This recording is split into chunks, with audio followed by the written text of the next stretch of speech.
তো এই করতে করতে হঠাৎ করে কাকু এগিয়ে গিয়ে একজন কনস্টেবলকে বললেন যে ওই একজন ভদ্রমহিলা খুব ছেঁড়া একেবারে শাড়ি পরা, খুবই দেখলে মনে হয় যে সত্যি মানে ঠিকমতো হয়তো খাওয়াও জোটে না। তো কাকু বললেন যে ওই ভদ্রমহিলাকে ডাকো, ওনাকে দেওয়া হবে। তো ওই ভদ্রমহিলা যেখানে খাচ্ছিলেন, খাওয়া শেষ, মানে সেই শেষের পর্যায়ে, তো হতে ওই ভদ্রমহিলা উঠে এসেছেন ডাকাতে। তো কাকু তখন ওই শাড়ি, খাবার-দাবার তো ওনার হাতে তুলে দিয়েছেন। উম তুলে দেওয়ার সাথে, সাথে অদ্ভুতভাবে ওই ভদ্রমহিলার পাশে আরেকজন ভদ্রমহিলা বসে খাচ্ছিলেন। ওই কাকু যেইমাত্র না ওই ভদ্রমহিলার হাতে শাড়ি, জামাকাপড়, খাবার-দাবার তুলে দিচ্ছেন, দেওয়ার ঠিক মানে পর মুহূর্তেই ওই ভদ্রমহিলা ওই অত দূর থেকে লাফিয়ে কাঁপতে, কাঁপতে এসে কাকুর সামনে।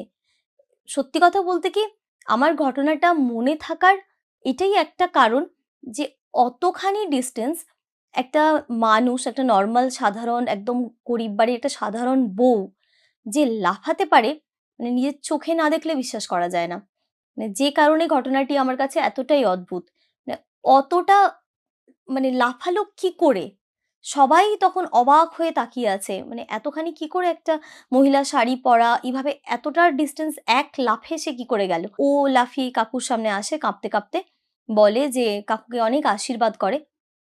বলে যে, "তুই একদম ঠিক মানুষকেই দিয়েছিস। আমি নিজে ওকে সাথে করে নিয়ে এসেছি। আমার ইচ্ছেতেই ও এখানে এসেছে।" হ্যাঁ, আমি চেয়েছিলাম বলেই এসেছে। তুই অনেক পুণ্যের কাজ করেছিস যে তুই আজকে ওকে দান করেছিস। ও সত্যিকারের অভাবী। ও সত্যিই দরকার ছিল এই জিনিসগুলোর। তো ওই কাঁপতে, কাঁপতে বলতে, বলতেই না আ ওই মহিলা অজ্ঞান হয়ে পড়ে যান। তো সবাই বলে যে ঠাকুরের ভর হয়েছে। তো এইরকম জিনিস মানে ১ম জীবনে আমার দেখা এবং সবথেকে অদ্ভুত ছিল ওটাই।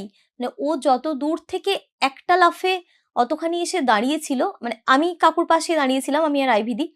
তো মানে আমরা চমকে পেছনে পিছিয়ে গেছি। এতটাই চমকে গেছি যে কি করে এলো? তো পরে জল-টল দেওয়া হয়। জল-টল দিয়ে তো যখন ওর জ্ঞান ফেরে, তখন কিন্তু ওর আর কিছুই মনে ছিল না। একদম মানে নরমাল যেরকম খুব প্রত্যন্ত গ্রামের বউরা হয়, সেরকমই আচরণ। তো ওই মানে কয়েক মুহূর্তের জন্য তার সেই আচরণ আমার এত বছর বাদেও মনে এমনভাবে দাগ কেটেছিল যে এখনো মনে আছে ঘটনাটা পরিষ্কার। মানে আমি ভাবলেই চোখের সামনে দেখতে পাই। আপনাদের যে বলছি, এখনো মনে হয় আমার চোখের সামনে ভাসছে ওই ঘটনা। যাই হোক, আর এছাড়াও আরেক